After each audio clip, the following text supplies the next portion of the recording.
You said that illegal immigration is killing the UK. Nigel Farage today has proposed the use of the Royal Navy to combat small boats crossing the Channel. Do you think that European nations, including the UK, should be using their militaries to stop illegal immigration? Look, you have to stop illegal immigration in Europe. I know Europe better than anybody, better than the people that run it, and I have great relationships. Two things are killing Europe. Number one is immigration. Number two is energy. Like the UK, when you look at the UK, they have one of the best energy fields in the world, North Sea oil. Now, I think your new prime minister is going to actually open up from what I hear, I spoke to him, and he sounded terrific on this subject. But you open it up, you'll be a wealthy country. You keep it closed, you're going to be a bankrupt country, which is what you are now. Essentially, you're a bankrupt country.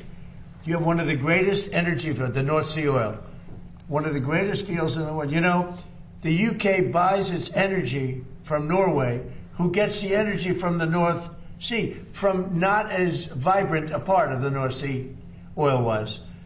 You're sitting on top of gold, better than gold. And you don't do anything with it. It doesn't work. You don't allow the oil companies in, and it doesn't work. And I spoke with your new prime minister. I was very impressed, and he sort of indicated to me, I said, look, you can be a wealthy country or a bankrupt country. You have your choice. Not every country has that choice. Almost no country has that choice. But in the case of the UK, Scotland, I'm talking about Scotland, right off the shore, in Aberdeen, Scotland. Aberdeen was the oil capital of Europe for years. And then one day the Liberals got in and they closed it. And your energy rates have quadrupled. You have among the highest energy prices in the world. You could cut them in half. You could give away free energy if you'd open up the North Sea. And it's good for another 500 years, maybe more, probably 1,000 years. Has our new Prime Minister restored your faith in the leadership of Britain? Or has our new Prime Minister restored your faith in the leadership of Britain, or do you think it's too late? Look, I think we're going to have a very good relationship. We'll see. I'm not going to tell him how to run his country. But I can tell you, immigration is an incredible problem for Europe. You're allowing people in that in many cases are not going to help you. I'm going to be nice. They're not going to help you. When I see what's happening to Europe, it's very sad to me.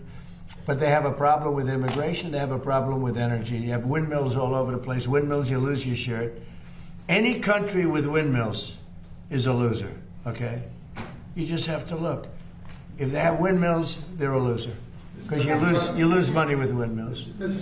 Are the talks with Iran now off, and are airstrikes back No, they're on. They're going on right now. It's an amazing thing. We have a little problem with Iran because we have many talks, and we'll say we have or we don't have. You know, we're straight about it. But they deny. But they're not denying it now. They just put out a statement not denying it. But for some reason, they, when they're talking, they don't like saying that they're talking. So I say, wait, we're in talks. Big deal. We're in talks. And they'll sometimes deny it, even though they spend hours and hours together talking. No, the talks are going along.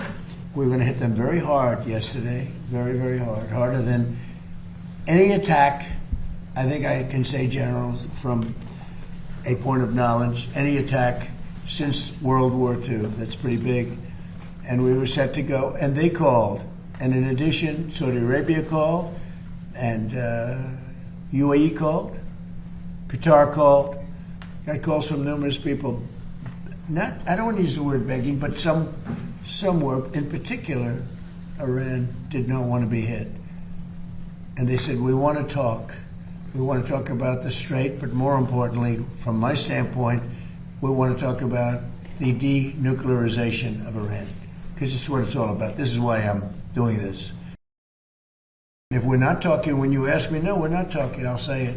But we are talking right now, we're talking. And we're talking at the request of Iran, backed by Saudi Arabia, backed by UAE, and backed by Qatar in particular, but others also. Many countries called, the leaders of many are friendly with a lot of them, almost all of them, one way or the other, and they all wanted to give this a last chance. This is a last chance. This is not something that, if it doesn't happen, this is a last chance for them to sign a good document. Yeah, please. We're talking about the strait, the opening of the strait, having it open literally by tomorrow, completely open. And that's phase one. And phase two is we then will talk about the nuclear capacity, the nuclear, as we've been mentioned. Basically, it's, I think, the denuclearization of Iran has to happen. And that'll be the second phase. But the first phase is the opening of the straits. The second phase will be the denuclearization, and that'll take a little while.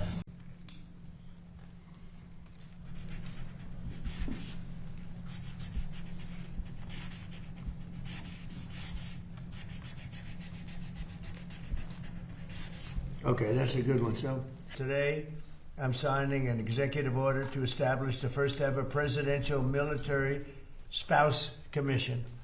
It'll be chaired by Jennifer Hegseth, the wife of, and highly respected wife, I may add, of Secretary of War Pete Hegseth, both here. I also want to congratulate the new executive director of the commission, Desiree. So where's Desiree? Where are you, Desiree? You do such a good job.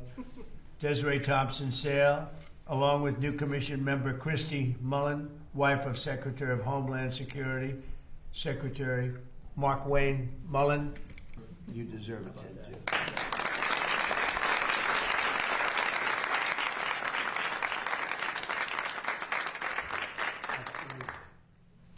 I think you should hold that, okay? America cannot have the strongest military in the world without the love and devotion of our remarkable military spouses who make the extraordinary sacrifices for our country. They really are extraordinary. Many military spouses spend months separated from their loved ones while our heroes are deployed overseas. Military families also endure frequent moves and other unique challenges, and the challenges are legendary. They write books about them. This commission will provide recommendations for improving the quality of life for military spouses so that we can better support both our military families and the entire United States Armed Forces. The Commission will develop suggestions to address particular challenges in housing, employment, healthcare, education, childcare, and just about everything else you can think of. We've never had this opportunity. We're doing it now because we've done a lot for our military. We love our military. And I've spent the last year traveling around, meeting with military spouses and families around the world and around the country, and it's the same from Kentucky to Singapore. It's housing, it's healthcare, it's employment, it's childcare, it's education, and so we're going to take a look at all of those things. And so if we can address the issues of housing and make sure it's quality housing, make sure employment opportunities are maxed out, make sure childcare is taken care of, make sure DOEA schools are the best in the world so that our military kids are being educated, the trade skills they might want to take the next chapter in life. If that warfighter knows that their family is good to go, they will go the extra mile, which is what our nation asks. So, well, it's a very sad thing. I know Max. He's a good person. I mean, I always thought he was a very good person. And I'm going to let the families figure that out. You know, those families, I know they're working on it. It's a very sad thing, especially when you know somebody so well, to be going through that.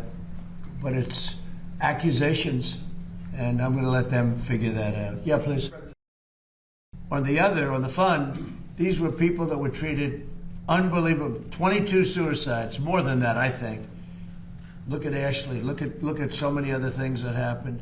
These people were treated horribly, and this fund could have given them some solace. But it happens to be very popular among many quarters, and I don't participate in that fund. I was certainly treated badly. I don't participate, but I thought it would be very fair for people that spent years in prison, people that were treated so badly, for in many cases people that did absolutely nothing wrong. So I view that fund as a positive, and a lot of Republicans do too, not so many Democrats. And it's not only for that, it's for other things too. People that have been treated unfairly, that have been weaponized by a corrupt government that we had with Obama and that we had with Biden. You had a corrupt government with both of them. Mr. President, did you sign off on Todd Blanche rescinding? I didn't look at it. All I know is that Todd Blanche is great. He's going to do a great job. Everybody knows it. And I understand there's been a sign-off. But I don't know what they agreed. I think Todd Blanche agreed to reconfirm things that he's already said, and what he said was okay. Can I ask Please, a- go ahead.